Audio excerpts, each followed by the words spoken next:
बिस्मिल्लाहिर्रहमानिर्रहीम। नई बात के साथ मैं हूं फवाद अहमद।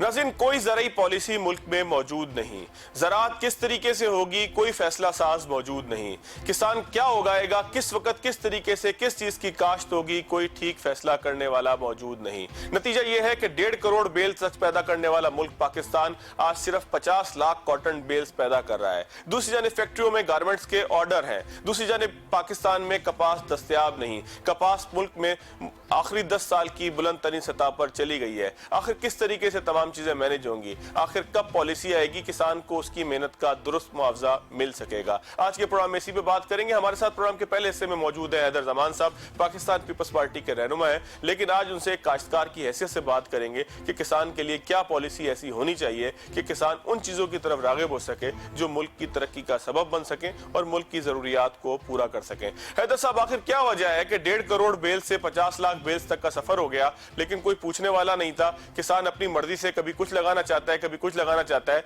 और जो लगाता है उसकी भी उसको दुरुस्त कीमत नहीं मिलती। आखिर मामला क्या है?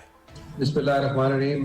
बहुत शुक्रिया फवाद। देखिए, काश्तकार भी किसी भी तबके की तरह एक पाकिस्तान का एक शहरी है और पाकिस्तान की जो फूड बास्केट है उसमें वो बहुत कंट्रीब्यूट करता है। आपको मालूम है कि जो आप कॉटन के हवाले से आज बात कर रहे हैं, cotton Pakistan 5th largest producer था कॉटन का, और 15 मिलियन बेल तक भी हमने एक वक्त था हमने प्रोड्यूस की, लेकिन अब आपकी प्रोडक्शन जो है कोई 8.5 से 9 मिलियन बेल पर आ गई है। पिछले एक साल में 20% इसमें कमी आई है, और बतदरीज जो आपका एरिया अंडर कल्टीवेशन है जो कि 27 लाख हेक्टर के करीब था 2018-19 में, वो अब कोई 22-23 लाख हेक्टर पे आ गया है। और आपकी जो जीडीपी में कंट्रीब्यूशन है कॉटन और एलाइड कॉटन जो प्रोडक्ट्स हैं वो 11 से 12 अरब डॉलर की उसकी है। लेकिन इसकी बुनियादी वजह जो अगर आप कहें कि एक या दो हैं तो वो नहीं है, लेकिन जो मेन 2-3 फैक्टर्स हैं मैं आपके और आपके नाजरीन के गोशगुजार कर देता हूं कि किसान को पहली बात है कि कोई भी चीज की प्रोडक्टिविटी के लिए उसको एक अच्छी क्वालिटी का सीड चाहिए। आप जितनी मर्जी मेहनत कर लें, जब तक आपका सीड अच्छा नहीं है, उसमें पोटेंशियल नहीं है और वो डिजीज और वायरस रेजिस्टेंट नहीं है, तो आपकी प्रोडक्टिविटी नहीं होगी। चाहे वो मौसमी हालात भी आइडियल हो जाए, उसको क्रेडिट भी मिल जाए, उसको फर्टिलाइजर भी मिल जाए, उसको 2 नंबर पेस्टिसाइड ना भी मिले, आप आइडियल सिचुएशन, पानी भी उसको वक्त पर पूरा मिल जाए, वो सब मेहनत भी कर ले, लेकिन अगर उसका सीड डिफेक्टिव है या वायरस फ्री नहीं है या रेजिस्टेंट नहीं है तो वो कुछ नहीं हो सकता, पहली बात। दूसरी बात यह है कि अगर वो इतनी मेहनत करने के बाद इतना उसके ऊपर इनपुट कॉस्ट लागत लाने पे जब वो बाहर बेचने के लिए निकलता है तो मुख्तलिफ तबकात हैं जो प्रोक्योर करते हैं, कॉटन जिनर्स हैं, माफिया है, प्राइवेट सेक्टर है, गवर्नमेंट तो लेती नहीं है, तो वो उसको रगड़ा लगाते हैं, कहते हैं ये फार्मर आ गया इसको ज़िबा कर दो, और जो इंटरनेशनल मार्केट में प्राइस है उससे भी कहीं कम दो और अपनी प्रॉफिटेबिलिटी, और फिर उसको क्रेडिट पे दो। वो चक्कर लगाता है, उसको पैसे नहीं देते तो कहते हैं आगे धागे वाली मिले हैं वो पैसे नहीं दे रहे, दुनिया में रिसेशन है, तो जब कॉप उतर रही होती है तो उसको ज़िबा कर रहे होते हैं। और अच्छा, लेकिन हैदर साहब यही मामला तो हमारा गन्ने के मामले में भी है, तो गन्ने के लोग गन्ने की तरफ राग़िब हो रहे हैं, गन्ना लगा रहे हैं, कपास नहीं लगाना चाहते। गन्ने में भी तो इसी तरीके से रुस्वा होते हैं, मुजाहरे होते हैं, एहतजाज होता है, गवर्नमेंट कुछ और रेट रखती है, जो शुगर मिल वाला है वो कुछ और रेट देना चाहता है। तो पाकिस्तान में तो हर तरफ ही मतलब किसान कुछ भी लगा ले, यहाँ तक कि उसको टमाटर का रेट ठीक नहीं मिलता, मार्केट जो है वो पूरे एक माफिया की सूरत पर उसके सामने खड़ी होती है। तो ये किसी पॉलिसी की जरूरत आप समझते हैं पाकिस्तान के अंदर कि क्या लगाना है, किसने लगाना है, किस तरह लगाना है, किस बीज के साथ लगाना है, किस टेक्नोलॉजी को करना है? आप समझते हैं कि पूरी एक पॉलिसी का डिफ्यूज होना चाहिए पाकिस्तान में? बहुत आपका बड़ा अच्छा सवाल है। देखिए, जुल्फ़िकार अली भुट्टो इन पॉलिसीज के बानी समझे जाते हैं। उनकी हुकूमत में 70 की दिहाई में कॉटन की जोनिंग थी, शुगर केन की जोनिंग थी। आप एक ख़ास अजला में या एरिया में एक ख़ास किस्म की चॉइस ऑफ क्रॉप्स थी। वो जोनिंग जो है बतदरीज बहुत सारी बाद की हुकूमतों ने उसको डाइल्यूट कर दिया। जहां गन्ना नहीं लगना चाहिए वहां पे शुगर केन लगने लग गई, उसने कॉटन को रिप्लेस किया। ना सिर्फ कॉटन को रिप्लेस किया बल्कि वीट को रिप्लेस किया। अभी तो आप कॉटन पे बात कर रहे हैं, मैं आपको बता रहा हूं कि इस वक्त जो आपकी गंदम की पैदावार है वो भी बतदरीज इफेक्ट हो रही है और एरिया अंडर कल्टीवेशन कम हो रहा है। तो मैं कॉटन के हवाले से जो 2 बातें और करना चाहता था और आपके सवाल का भी मैं जवाब देता हूं कि देखिए, कॉटन आपके जहन में होना चाहिए कि सिर्फ धागा या सूतर या यान बनाने में या प्रोडक्ट्स में यूज नहीं होती। 64% पाकिस्तान की जो कॉटन है उसमें से जो कॉटन का सीड निकलता है वो आपकी 64% मुल्क की जो एडिबल ऑयल की जरूरियात है उसको पूरा करता है। बाकी आप इंपोर्ट करते हैं मलेशिया से पाम ऑयल और चीजें, 64% वो कॉटन सीड। और उसके बाद जो उसका तीसरा कंपोनेंट है वो सीड केक कहलाता है, जिससे आपकी बहुत सारी पोल्ट्री और एनिमल फीड इंडस्ट्री चलती है। तो कॉटन की जब आप बात करते हैं तो सिर्फ धागे और यान के कॉन्टेक्स्ट में ना करें। इसी तरीके से वीट की भी बहुत सारी बाय प्रोडक्ट्स हैं। तो किसान के साथ जुल्म क्यों किया जाता है? आप देखिए ना, स्टॉक मार्केट वाले 2000 पॉइंट ऊपर नीचे हो, आप कराची में फाइनेंशियल हब में बैठे हैं, मुझे बताएं कितनी मीडिया पे कवरेज आती है, फाइनेंस मिनिस्टर भागा हुआ जाता है, शोर मच जाता है, लोगों के अरबों रुपए डूब गए, बचता है ना शोर। और फिर रातों रात कैपिटल गेन्स टैक्स की भी बातें होती हैं, एग्जेम्प्ट कर दो, पैकेज दो, स्टॉक मार्केट को बचाओ। और उसी तरह जो आपकी कंस्ट्रक्शन इंडस्ट्री है बर्बाद हो गया है, बड़े बड़े रियल एस्टेट हैं, उनके लिए आप एमनेस्टियां लाते हैं ना। फिर आप ऑयल माफिया के लिए लाते हैं, आप ऑटोमोबाइल बैठ गई जी, गाड़ियों की सेल रुक गई, उसके लिए लाओ। आप हर एक के लिए पैकेज लाते हैं और हर हुकूमत और खास तौर पे मौजूदा हुकूमत, लेकिन एक मुतवस्सत तबका है इस मुल्क का, गरीब किसान, जो 45-50 डिग्री भी हो या -1 टेम्परेचर भी हो, वो सुबह से रात तक मेहनत करता है, रूखी सूखी खाता है, लेकिन जब वो जाता है तो उसके लिए कोई पैकेज नहीं है, उसके लिए कोई बैंक फाइनेंसिंग नहीं है, उसको ट्रैक्टर 10 एकड़ जमीन रहन करने पे मिलता है, लेकिन आप मेहरान गाड़ी शख्सी जमानत पर बैंक से ले आते हैं। ये है फार्मर की प्लाइट इस मुल्क में, ये है फार्मर के साथ इस्तेसाल। और वो फिर भी सर निगूं करके पाकिस्तान को फूड बास्केट दे रहा है, लेकिन उसका हक ये है कि आप उसको प्रोटेक्ट करें। जब आपके हमसाया ममालिक डंपिंग शुरू कर देते हैं, जब आपके साउथ एशिया में या दुनिया में प्राइसेस कंप्रेस्ड हो, दुनिया में अमेरिका में आपका जो department of food and agriculture है, यूरोप में वो अपने फार्मर को सपोर्ट करते हैं। मैं जब फार्मर की बात करता हूं तो मैं सिर्फ उसकी बात नहीं कर रहा जो मेजर क्रॉप्स वाला है, इसमें लोग वेजिटेबल्स में है, इसमें लोग ऑर्चर्ड्स में है, इसमें आपके लाइफ स्टॉक एंड डेयरी है। लाइफ स्टॉक डेयरी आपके एग्रीकल्चर का एक बहुत बड़ा कंपोनेंट है और जीडीपी में ग्रोथ है। तो हम शुगर केन की जो बात करते हैं, किसान जाहिर है मिलें जो है वो अपनी एफिशिएंसी रिकवरी पे प्राइस करती हैं शुगर की प्राइस, और यहाँ पे भी प्रॉब्लम आई है कि आपने हाई यील्डिंग वैरायटीज नहीं लाई। देखिए किसान, अच्छा एक चीज मुझे बताइएगा, अगर उसकी यील्ड आ जाए फवाद, अगर उसकी यील्ड 1000 मन आ जाए, मैं शुगर केन की बात कर रहा हूं, तो आप उसको 200 रुपए भी देंगे तो उसका रेवेन्यू, उसकी कॉस्ट बेहतर है। लेकिन अगर उसकी यील्ड ही 600 रुपया 600 मन आएगी एकड़ या 700 मन, तो उसको फिर प्राइस आप इंक्रीज करते हो। अच्छा हैदर साहब मुझे इसमें एक चीज बताइएगा कि काश्त के जदीद तरीके हम देख रहे हैं कि दुनिया जदीद तरीकों की तरफ जा रही है। न्यूजीलैंड में तो जो है वो काश्त पाकिस्तान के मुकाबले में 10 और 15 गुना जो है वो 20 गुना ज्यादा हो चुकी है, मतलब पर एकड़ जो पैदावार है वो ज्यादा मिल रही है।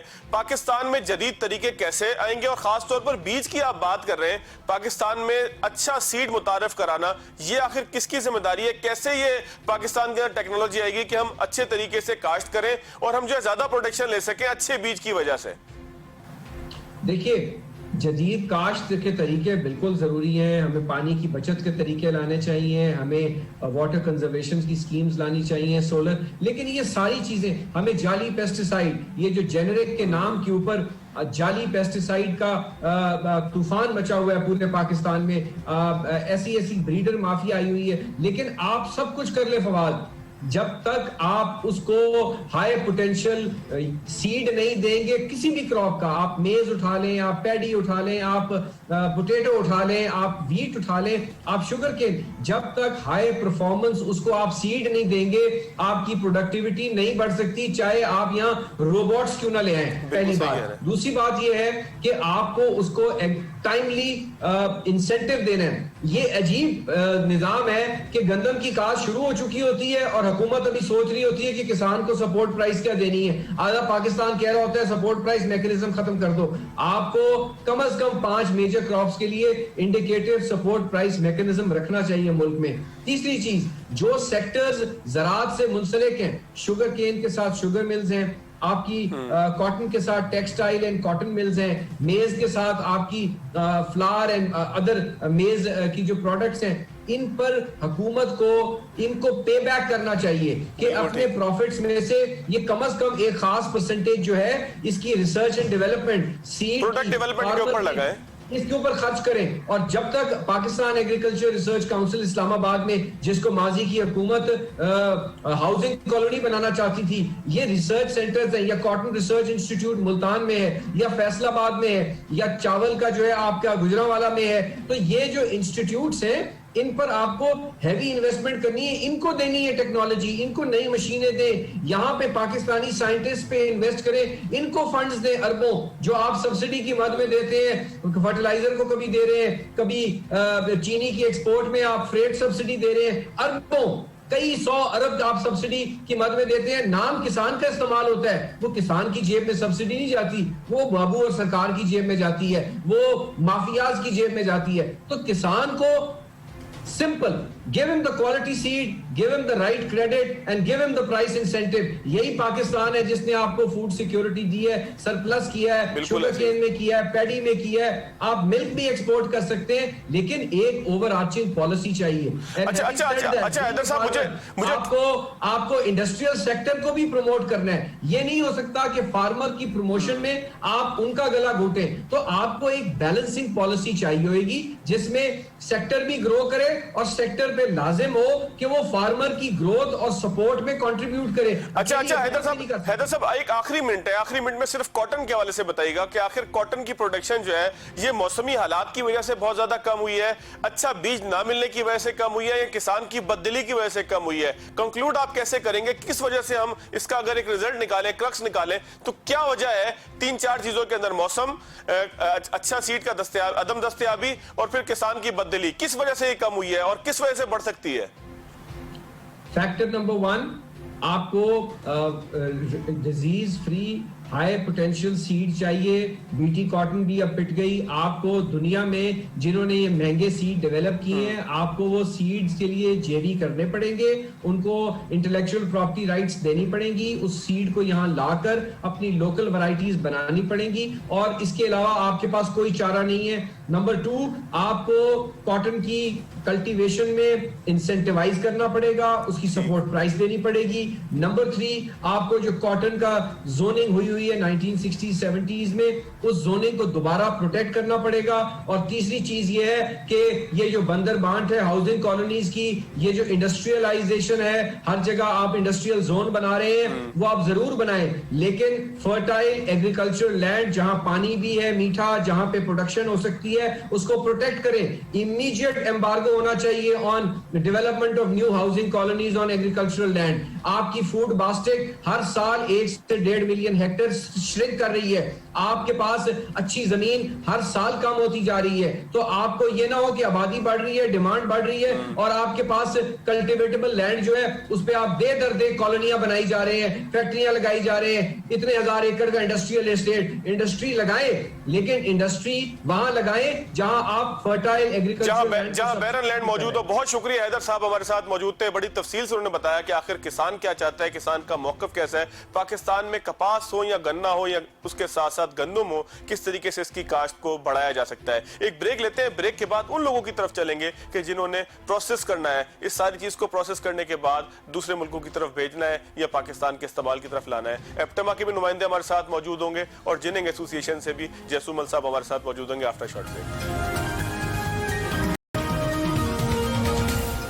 ब्रेक के बाद एक बार फिर खुशामदीद। हमारे साथ स्टूडियोज में मौजूद है डॉक्टर जैसूमल लिमानी, जो पाकिस्तान जिनर्स एसोसिएशन की नुमाइंदगी कर रहे हैं, चेयरमैन है। उसके साथ साथ हमारे साथ मौजूद होंगे एप्टमा के साउथ जोन के चेयरमैन डॉक्टर आसिफ इनाम साहब। दोनों मेहमानों से पूछेंगे कि आखिर पाकिस्तान कपास की काश्त में नीचे की तरफ क्यों जा रहा है, काश्तकार कपास क्यों नहीं लगाना चाहता, और अगर कपास लगती भी है तो उसके बाद उसकी प्रोडक्शन है जो आखिरी एंड तक पहुंचती है वो कम क्यों होती है, यानी कि जिनिंग के एंड पर हम जदीद टेक्नोलॉजी कब लेकर आएंगे। डॉक्टर साहब से गुफ्तगू शुरू करते हैं। डॉक्टर साहब, आप बताइएगा कि जिनर जो है वो जदीद टेक्नोलॉजी कब लेकर आएंगे? लेजर से दुनिया भर में काम हो रहा है, पाकिस्तान में आज भी अगर कपास कम हो रही है तो उसकी आगे जो सप्लाई हो रही है वो भी आपके पास कम हो जाती है, क्योंकि उसमें से जो दीगर चीजें हैं वो निकल जाती हैं और लेजर के जरिए आप उसकी सफाई नहीं करते। ये इंडस्ट्री बड़ी नहीं हो रही, आखिर इसका क्या सबब है? बिल्कुल आप सही बात कर रहे हैं कि लेज़र टेक्नोलॉजी तो नहीं है जिनिंग में। जिनिंग में दो ही टेक्नोलॉजी हैं, एक रोरल है, एक है साजन है। तो साजन हमारी जब से हम पाकिस्तान में साजनी इंट्रोड्यूस की है तो वो साजनी चली आ रही है, उसको अपग्रेडेशन करने की बहुत ज़रूरत है। मैं जब लास्ट टेन्योर में भी चेयरमैन था तो मैंने उस टाइम के जो कॉमर्स के मिनिस्टर थे उस टाइम पे उसको भी मैंने कहा था कि आप एक पैकेज लेके आओ, क्योंकि हमारा जो नेबर कंट्री है इंडिया, वहाँ पे भी ये पहले साजन होती थे, उन्होंने भी, क्योंकि हमारे यहाँ कॉटन जो पिकिंग होती है वो मोस्टली वो समझो कि हैंड पिक कॉटन है, तो उसकी वजह से हमें रोलर पे जाना चाहिए। क्योंकि उन्होंने इंडिया ने 2006 में उन्होंने एक टीएमसी प्रोग्राम लेके आए, उन्होंने 3-4 चीज़ें बेहतर की थी। एक जिनिंग के साइड पे प्रोसेसिंग में उन्होंने डबल रोलर जिन इंट्रोड्यूस कराई थी अपने ग्रोअर के लिए, और दूसरा सीड में उन्होंने ट्रांसजेनिक टेक्नोलॉजी शिफ्ट की थी। इसके बाद उन्होंने जो मार्केटिंग मैकेनिज्म थी उसमें उन्होंने ब्रांड डेवलप किया जिसका शंकर 6 नाम दिया। यही चीज़ें हमें भी करनी चाहिए, लेकिन ये रेगुलेशन, ये रेगुलेटर स्टेट होती है, स्टेट की रिस्पॉन्सिबिलिटी है। अगर जिनिंग सेक्टर काम नहीं करा तो उसके ऊपर भी प्रेशर डालना चाहिए। अगर एप्टमा सही काम नहीं करी उसके ऊपर भी रेगुलेशन। जिनिंग सेक्टर के सही काम और गलत काम करने की आपने बात की। एक जानिब जो मुल्क के अंदर जब 1.5 करोड़ तक कॉटन बेल्स हुआ करती थी, और अब हमने देखा कि इस साल 50-55 लाख रुपए के ऊपर हमारी ब्रेक लग गई है, 50-55 लाख बेल्स के ऊपर हमारी जो है वो ब्रेक लग गए। तो ये आखिर डिक्लाइन किस वजह से है और इसका आपको नुकसान क्या हो रहा है? इंडस्ट्री की जहां एक्सपेंशन होनी चाहिए थी वहां तो जब आपको प्रोडक्शन कम मिलेगी, बाहर से मंगवा के आपको काम करना पड़ेगा, तो जाहिर है कि उसकी कॉस्ट में एक बहुत बड़ा फर्क आएगा। तो डॉक्टर साहब आप लोग क्या किस तरीके से देख रहे हैं, आखिर इसकी वजह क्या समझते हैं?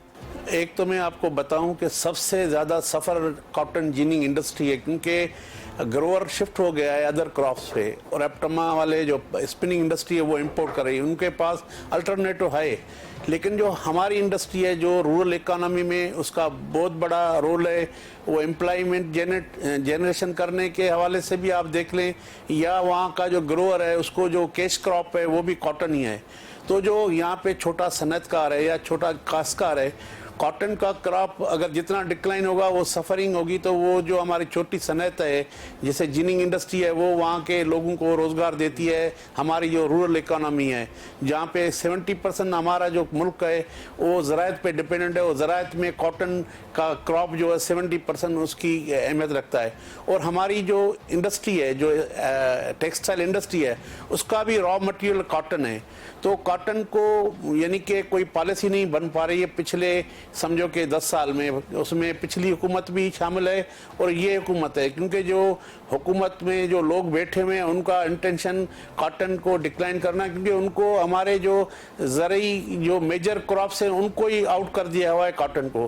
तो सब पॉलिसी का फुकदान है यहाँ पर, या आपको लगता है कि सारी चीजें बस फी सबील्ला चल रही हैं और जो चीज जैसे हो जाए, मतलब किसान का जो दिल चाहे वो लगा दे, इंडस्ट्री का दिल चाहे तो खरीद ले, ना दिल चाहे तो ना खरीदे, जो जिनिंग इंडस्ट्री है उसका दिल चाहे तो ज्यादा बेल्स प्रोड्यूस कर दे, उसका दिल चाहे तो ना करे। दिल चाहने से मेरी मुराद ये कि कोई पॉलिसी के तहत चीजें नहीं हो रही। आपको लगता है कि पॉलिसी यहाँ पर रिमूव हो चुकी है? जिनर बेचारों के पास जो है ना, ये तो एक तरीके से कैप्टिव है। जो कॉटन ग्रो होगी, जो पुट्टी आएगी, ये वही चला सकते हैं। तो इनके हाथ में क्रॉप को या जिनिंग फिगर्स को कोई ये चेंज नहीं कर सकते। अगर 1 करोड़ बेल मुल्क में पैदा होगी तो ये 1 करोड़ बेल की जो है वो जिनिंग करेंगे। अगर मुल्क में 1.5 करोड़ हो जाएगी तो 1.5 करोड़ बेल की जिनिंग करेंगे। अगर आप अनफॉर्चुनेटली 50-56 लाख बेल हुई है, क्योंकि पुट्टी इतनी बल्क होती है कि वो ट्रांसपोर्ट नहीं हो सकती ना, आप इंपोर्ट नहीं कर सकते पुट्टी, तो इस वजह से इनका तो केस ये है कि जितना ग्रोअर बनाएगा तो ये ज्यादा डिपेंडेंट है ऑन द क्रॉप साइज के, ये जो है आप उसको किस तरीके से लेंगे। अच्छा, तो एक चीज आप लोगों के हवाले से कही जाती है कि इंडस्ट्री ने भी सपोर्ट नहीं किया ग्रोअर को और अपने पूरे सेटअप को कि वो जदीद तरीकों की तरफ जाए, उसको कोई ऐसी सपोर्ट दी जाती कि पाकिस्तान में जो है ना इतनी पुट्टी जो है वो काश्त हो जाती कि आपकी जरूरत पूरी करती, ये बड़ा अच्छा बाहर से मंगवाते रहे, नतीजे में यहाँ का काश्तकार जो है वो आहिस्ता आहिस्ता भाग गया। जी बिल्कुल, ये मैंने आपको अर्ज किया कि जो हम बाहर से मंगाते हैं ना, तो वो डे 1 12% ग्रोअर्स की पुट्टी से एक्सपेंसिव हो जाती है। प्लस यहाँ बिनोले पे भी ड्यूटी है, तो बिनोला भी बाहर से महंगा बिक रहा होता है। तो एज अ होल ग्रोअर को 15% इंटरनेशनल मार्केट जो भी प्रिवेल हो रही होती है उससे ज्यादा मिल रहे होते हैं। बारिंग कुछ जगह ग्रोअर के प्रोटेक्शन प्रोग्राम्स हैं, वो उनको डिफरेंस कैश वैश दे देते हैं, वो गवर्नमेंट का और ग्रोअर्स का है। अब हमारे यहाँ जो सबसे बड़ा मसला ये हुआ है कि हमारे यहाँ स्टेपल शॉर्ट होता गया, तमाम चीज़ें जो है वो पैरामीटर्स ख़राब होते गए, यानी जो शॉर्टेज की एडवांटेज थी 12-15% की, उसको इनकैश करके एरिया एक्सपेंड होता, यील्ड एक्सपेंड होती, तो उसके बजाय उसको ख़राब करके उसको और मज़ीद मतलब शॉर्ट टर्म बेनिफिट्स के लिए उसको ख़राब करते चले गए, जिसमें तकरीबन पूरी मतलब अनफॉर्चुनेटली सभी जिम्मेदार हैं। दूसरी ये एक चीज़ एप्टमा के हवाले से मैं अर्ज़ कर दूं कि एक बिला वजह एप्टमा को स्केप गोट बना रहे हैं। मतलब अब ब्राज़ील की क्रॉप जो है वो डबल हो गई 7 साल में। कोई एप्टमा के पास कोई पेटेंट है जो उसने ब्राजील को दिया और पाकिस्तानी ग्रोअर्स को महरूम रखा है? ऑस्ट्रेलिया की पैदावार जो है वो 2200 हो गई, तो क्या एप्टमा का कोई पेटेंट है जो उसने वहां दिया? देखिए, हर आदमी को अपना काम खुद करना पड़ेगा। ग्रोअर्स हैं, ग्रोअर्स और गवर्नमेंट, उनका इंटरेक्शन होना चाहिए, उन्हें बीज और वो तमाम मसाइल जो है वो हल होने चाहिए। हमारे यहाँ क्या हुआ कि जी ग्रोअर्स है, उन्हें तो आप लोग है ना, आपको भी कुछ थोड़ा सा सपोर्ट नहीं करनी चाहिए इंडस्ट्री को कि पाकिस्तान में इंडस्ट्री ग्रो करे, फार्मर जो है वो? तो अभी जैसे हमने कल सुना है कि मुल्क में 10,000 मेगावाट बिजली है, तो बिजली वालों को कपास की पैदावार क्यों नहीं बढ़ानी चाहिए कि जी मुल्क में और कपास पैदा हो और फैक्ट्रियां लगे और बिजली? चले आसिफ साहब, ये एक दूसरी तरफ ये बहस चले जाएगी, जाहिर है कि ग्रोअर कहेगा कि जी आप जिम्मेदार है, आप कहेंगे वो जिम्मेदार है, जाहिर है पॉलिसीज के ऊपर होनी चाहिए। अच्छा, एक चीज मुझे इसमें बताइएगा कि जो एक महंगाई आई, यानी कि आपको महंगी जो है वो कपास यहाँ पर भी मिली, यहाँ पर एकदम जो है वो बेल्स का रेट जो है वो 10 साल की बुलंदतरीन सतह पर चला गया। इस सारी सूरत से आपको ऑर्डर्स पूरा करने में कितनी मुश्किल हो रही है? और फिर गैस का भी मामला है जी। मेन मामला तो गैस का है, बाकी तो रॉ मटेरियल्स वगैरह जो है वो अल्लाह का शुक्र है गवर्नमेंट ने पॉलिसी इस साल बिल्कुल ठीक रखी थी। रॉ मटेरियल के हवाले से बड़ा क्लियर कट कैस्केडिंग इफेक्ट जो है वो उन्होंने रखा था, and that's one of the credit which goes to the current government regarding all policies in terms of commerce. Commerce ministry की कारकर्दगी बेतहाशा मैं समझता हूँ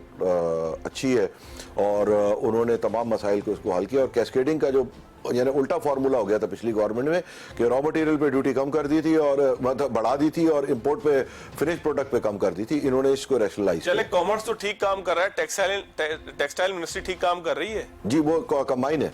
now they have combined commerce and textile together, and that is I think so also a better. अच्छा, एक break लेते हैं नाज़रीन। ब्रेक के बाद आएंगे तो सॉल्यूशंस की तरफ चलेंगे। प्रोग्राम का आखिरी हिस्सा होगा, उसमें सॉल्यूशंस पूछेंगे, जसूमल साहब से भी पूछेंगे, आसिफ साहब से भी पूछेंगे कि आखिर सॉल्यूशंस क्या है, किस तरीके से मुल्क में यहाँ की अपनी प्रोडक्शन को बढ़ाया जा सकता है और किस तरीके से दुनिया भर के ऑर्डर को फुलफिल किया जा सकता है एक अच्छी कीमत के ऊपर, एक अच्छे तरीके से, और इसको सस्टेन कैसे करना है। After short break.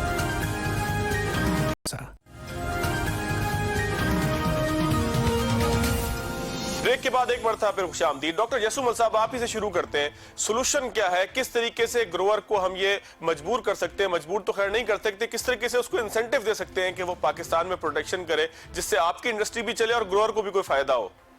इसमें कोई रॉकेट साइंस नहीं है। जो भी अदर कंट्रीज हैं जो कॉटन प्रोड्यूस करते हैं, वही स्ट्रेटेजी हमें भी अपनानी चाहिए, क्योंकि ग्रोअर को आप सिक्योर नहीं करोगे, क्योंकि दुनिया में हिंदुस्तान हमारा पड़ोसी कंट्री है। मैं कहता हूँ आप और मॉडल अपनाओ नहीं। हिंदुस्तान के ग्रोअर को MSP मिलती है, मिनिमम सपोर्ट प्राइस है। वो लास्ट ईयर भी उन्होंने हुकूमत खुद उनकी हुकूमत ने 1 करोड़ 10 लाख बेल ली थी। अगर मार्केट डाउन चली जाए तो मार्केट में इंटरवेंशन ज़रूरी है, सेकंड बायर होना ज़रूरी है। इसके लिए पॉलिसी मेकर्स जो हैं वो स्टेट में बैठे हैं। मैं कहता हूँ सबको हुकूमत जो वक्त है वो बुला के उसमें एप्टमा को भी लेके आएँ, जो भी स्टेक होल्डर हैं, ग्रोअर को बिठाएं और सबको सुने, और एक एक 1 बाय 1 जो मुल्क के फ़ायदे की बात हो उसी को आगे लेकर हमें जब चलेंगे तो एक सस्टेनेबल पॉलिसी दें। ये नहीं कि ये हुकूमत चली जाए तो फिर वो पॉलिसी ख़त्म हो जाए।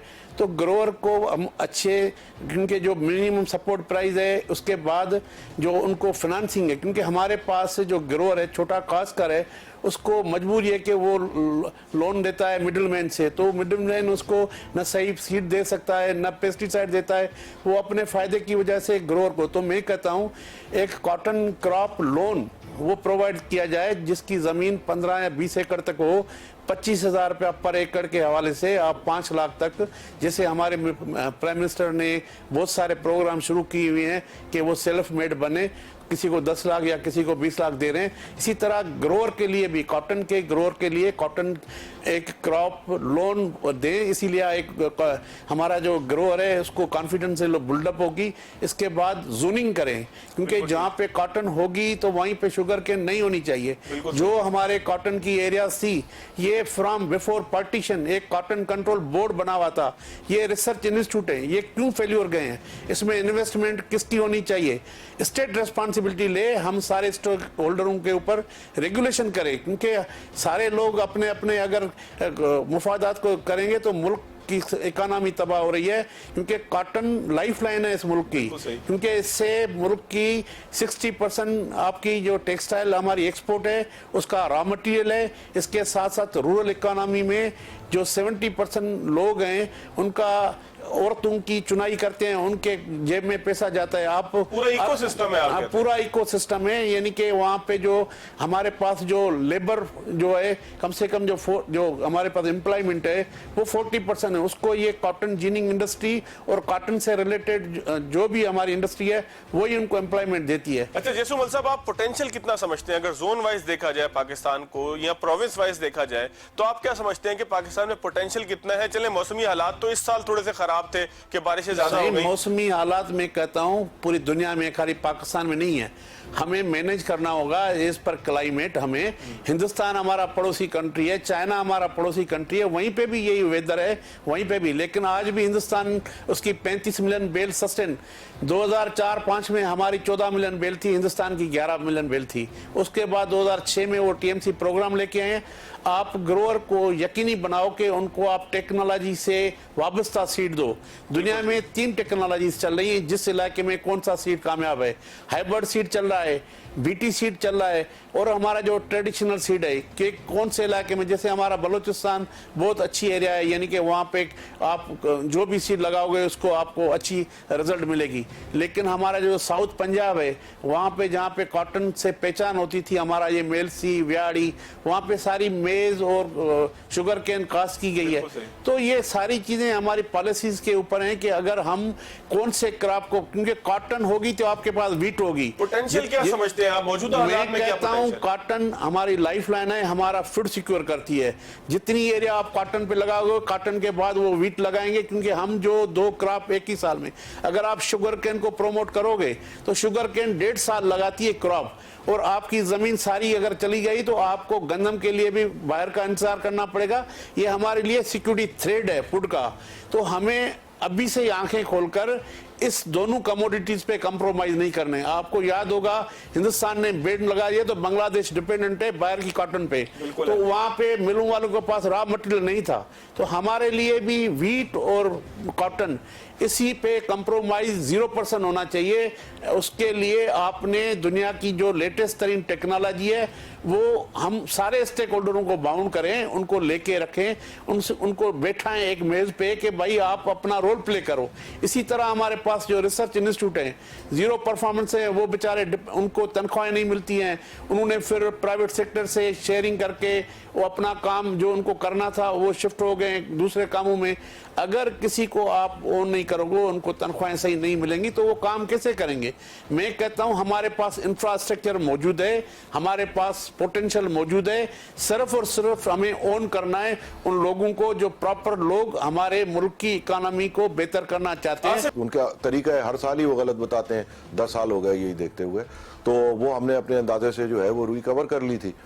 अब इसमें 2-3 चीजें हैं कि जैसे हमने बहुत सारी चीजों में वजीर आजम को मुखातिब किया। अब ये अभी तक कंफ्यूजन है कि 18वीं तरमीम के बाद वजीर आजम ने करना है या वजीर आला ने करना है। जहां तक मैं समझाऊं कि 18वीं तरमीम के बाद सब्सिडी भी वजीर आला ने देनी है, सपोर्ट प्राइस गन्ने की प्रोविंशियल गवर्नमेंट ने दी है तो प्रोविंशियल गवर्नमेंट ने माल उठाना है। ये बड़ा फ्लॉ है। ये 18th अगर आप देखें कि एग्रीकल्चर का सवाल ही 18वीं तरमीम के बाद आया, क्योंकि उसमें पैसे तो बढ़ गए, पैसे बढ़ गए, जिम्मेदारियां नहीं बटी। बिल्कुल ठीक। जिम्मेदारी किसकी है? देखिए ना, भाई ने कहा कि जी उनको सब्सिडी दें, किसने देनी है? जब आपको 60% पैसे आप सूबे को दे देते हैं तो 40% वाले बेचारे से को कह रहे हैं आप रिसर्च किसने करनी है? यहीं पे सूबाई रिसर्च इंस्टीट्यूट होने चाहिए। जब आप एक चीज ले रहे हैं तो आप पूरी जिम्मेदारी लें ना। आप एक मेडिकल यूनिवर्सिटी टेक ओवर कर रहे हैं तो आपको उसका मेडिकल कॉलेज भी चलाना है, उसका हॉस्टल भी चलाना है, उसका अस्पताल भी चलाना है। अब वजीर आप समझते हैं रंग-बिरंगे सिस्टम ने जो काम और खराब किया? देखिए, इसमें यह है कि ये काम तो नीचे आके डिवोल्यूशन होकर तबाह हो गया, ठीक है ना। अब वजीर आजम and the credit goes to this, जो नए हमारे फूड एंड सिक्योरिटी के फखरे इमाम साहब, they are out of box trying. मतलब वो उनका वॉलंटियर तरीके का एक है कि किसी तरीके से उनके पास जो इंस्टीट्यूट है वो रिवाइव हो, वो पाकिस्तान की खातिर कर रहे हैं। जिम्मेदारी बुनियादी तौर पर उनकी नहीं बनती, ये मेरा व्यू है। अच्छा, आसिफ साहब दोबारा उसी तरफ आ जाएं। ये हम ऑर्डर सस्टेन कैसे कर सकेंगे अगले साल? किस तरीके से हम लोग इन ऑर्डर्स को सस्टेन कर सकते हैं? क्योंकि पूरी दुनिया जब खुल जाएगी तो जाहिर है कि एक दोबारा से एक कंपटीशन आ जाएगा। उसके अंदर हम किस तरीके से पाकिस्तान की इंडस्ट्री जो है वो सस्टेन कर सकती है? पहले तो मैं आपको ये गलतफहमी जो है वो हटा दूं कि ये हम कोई सस्टेन इस वजह से कर रहे हैं कि बाहर ऑर्डर नहीं है। एक इंडिया के जो भाई ने मिसाल दी, इंडिया में एक बहुत बड़ा फ्रॉड पकड़ा गया है कि जो वो 50 लाख बेल ऑर्गेनिक जाली बना देते थे, यानी बीटी कॉटन को ऑर्गेनिक लिख के बेच देते थे।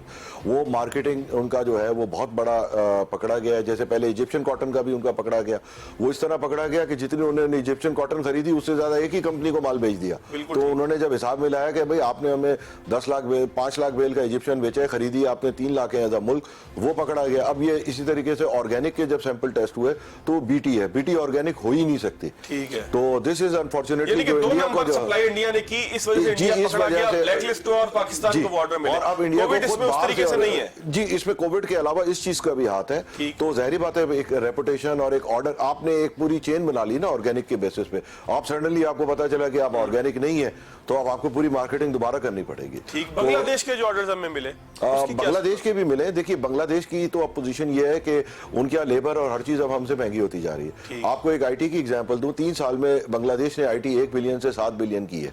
अभी तो आप सिर्फ गारमेंट और उसको रो रहे हैं, वो हमसे अब इससे टेक्सटाइल से आगे की तरफ बढ़ रहे हैं। आपकी 1 बिलियन की आज 1 बिलियन है, उनकी 1 बिलियन की 7 बिलियन है। उन्हें 12.5% रिबेट दिया है आईटी एक्सपोर्ट पे। जो टीटी आईटी पे कैश होती है उस पर 12.5% रिबेट देते हैं, वो चले जाते हैं। हमारे यहाँ तो उल्टा उस पर 12.5% टैक्स लगा दिया।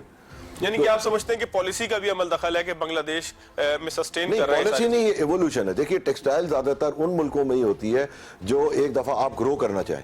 मतलब it provides you a launching pad. मतलब आप 60 साल लॉन्चिंग पैड पे नहीं खड़े रहते। सारे दुनिया के मुल्क देखें कि अगर आप जापान है तो जापान भी टेक्सटाइल, एक जमाने में जापानी टेक्सटाइल 1956 में और 57 में पाकिस्तान में जापानी कपड़ा आता था। फिर ये कपड़ा कुछ और मुल्क का बना, फिर इंग्लैंड से शूटिंग आती थी। ये सब चीजें आपने खत्म होती भी देखी ना। वो ऑनवर्ड चले गए, वो जहाज बनाने लगे, दूसरी चीजें बनाने लगे। तो अब हम आज तक टेक्सटाइल में फंसे रहते हैं। हम जा रहे हैं कि हम नहीं जा रहे ना। देखिए, हम टेक्सटाइल को, मैंने आपको बताया कि जी अभी टेक्सटाइल की एक्सपोर्ट 1.4 बिलियन जो 2007 में थी, हम वापस पहुंचे, एक धमाका कर दिया कि जी गैस काट दो इनकी।